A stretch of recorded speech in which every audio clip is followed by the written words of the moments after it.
Hi guys, मैं Mona Lisa बोल रही हूँ।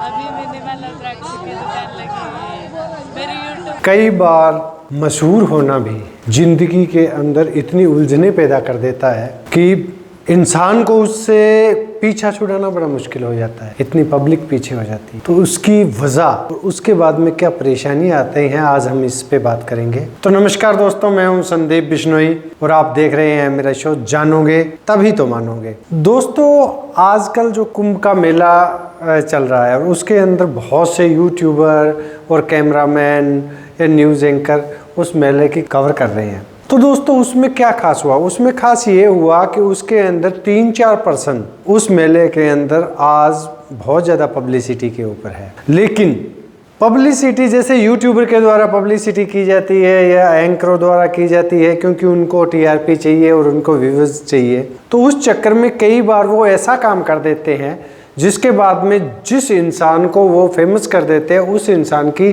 फेमस होने के बाद इतनी मुश्किलें बढ़ जाती हैं कि उसका जीना है बहुत दुर्भर हो जाता है। तो ऐसा ही हुआ कुंभ के मेले में। एक रुद्राक्ष की माला बेचने वाली मोनालिसा एक नाम की लड़की थी, उसके साथ यूट्यूबर, और उन्होंने उसकी सुंदरता के बिहाफ पे, उसकी आंखें इतनी सुंदर है ऐसा उन्होंने दावा करते हुए अलग अलग वीडियोज उनके बनाने स्टार्ट कर दिए। और जब वो ये कहती रही, क्योंकि उसको इसके बारे में बिल्कुल भी नॉलेज नहीं थी, और वो उस इतनी ज़्यादा सोशल मीडिया के पॉपुलर हो गई कि उसकी हर तीसरी चौथी रील के अंदर वो दिखाई देने लगी थी। और इसी के बाद में हुआ ये कि उसके फॉलोवर इंस्टा के ऊपर या फेसबुक के ऊपर फॉलोवर थे वो तो बढ़ गए, लेकिन उसके साथ साथ यूट्यूबर उनके पीछे पड़ गए। जहां वो रह रही थी उस टेंट में घुस गए, वहां उसके पीछे भागे, उसका जो भाई है उसके भागे, परिवार के, उसको एक एक चीज के बारे में लोगों को दिखा दिया।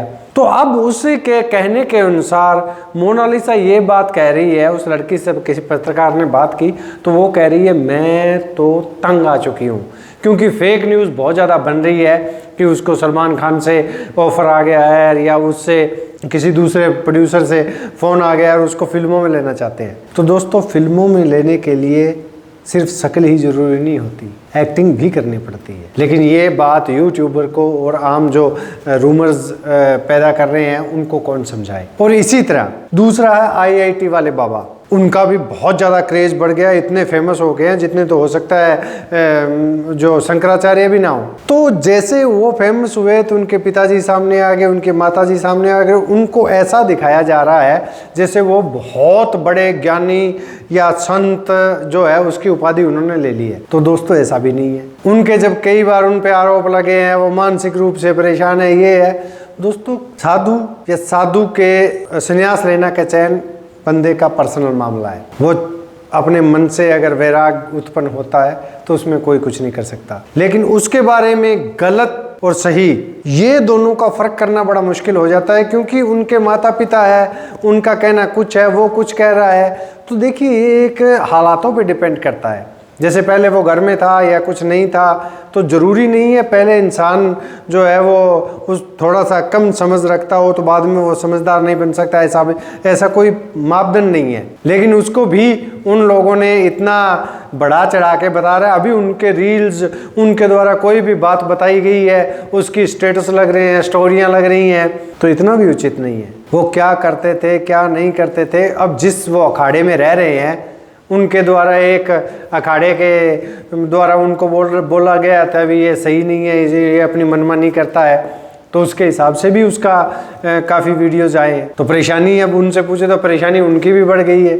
अब परेशानी बढ़ी है या वो फेमस हुए हैं, उनके फॉलोवर बढ़े हैं, ये तो एक जाहिर सी बात है, वो खुद ही बता सकते हैं। फॉलोवर बढ़े हैं और फेमस हुए हैं, ये गारंटी है उनकी। लेकिन क्या होता है, जिस इस तरह की फेमस जो जल्दी हो जाते हैं ना, उनके ऊपर दिक्कतें भी बहुत ज़्यादा आ जाती है और वो उतनी ही स्पीड से नीचे गिरते हैं, क्योंकि वो एक बार तो फेमस हो सकते हैं, काबिलियत के बल पर वहाँ सफलता के ऊपर टिके रहने को ही सफलता माना जाता है। और तीसरी, जो एक हर्षा नाम की साध्वी है, उसकी बड़े चर्चा हो रहे थे, तो वो कह रहे हैं जी कुंभ की सबसे सुंदर साध्वी के रूप में उसको दिखाया गया, उसकी रील दिखाई गई।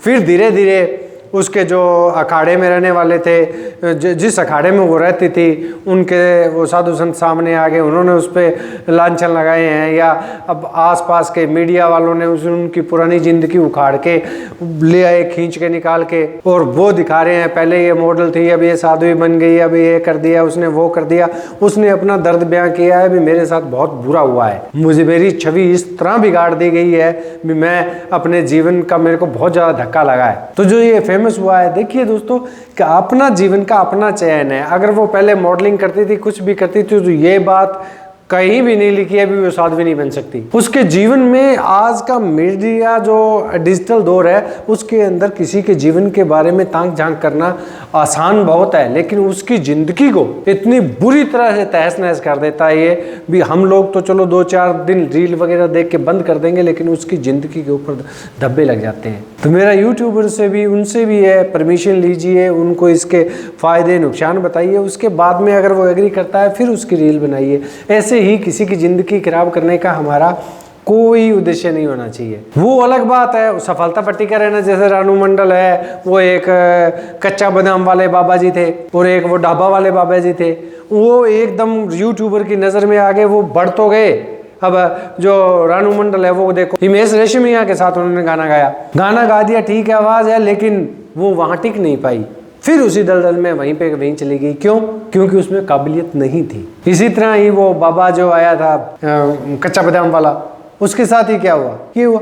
तो उनको इस चीज़ों के बारे में बताना चाहिए। ये एक सोशल मीडिया पे फेमस होना, फिर बड़े बड़े ख्वाब देखना, ये हो गया जी, अब ये हो जाएगा। मोनालिसा के बारे में बात हो रही थी, जो एक्टर करेगी, एक्टिंग करेगी, वो जो बेचारी एक अपना जीवन यापन, अपनी माला वगैरह जो भी है उसका मेले में काम कर रही थी, उसको इतना परेशान कर दिया, उसे भागना पड़ा। तो इतना भी नहीं करना चाहिए था। मेरी यही राय है भी, अगर सोशल मीडिया है तो यूट्यूबर जो भी है इसको भी बहुत ध्यान से देखना चाहिए और इनको ऐसा करना चाहिए। आपकी क्या राय है? आपका मोनालिसा के बारे में, हर्षा के बारे में, या ITI वाले बाबा के बारे में जो भी राय है कमेंट बॉक्स में ज़रूर लिखिएगा और मुझे बताइएगा आप क्या सोचते हैं उनके बारे में। तो आप सभी की दुआओं के साथ मैं वीडियो यहीं समाप्त करता हूँ। नमन, प्रणाम, राम राम, नमस्कार।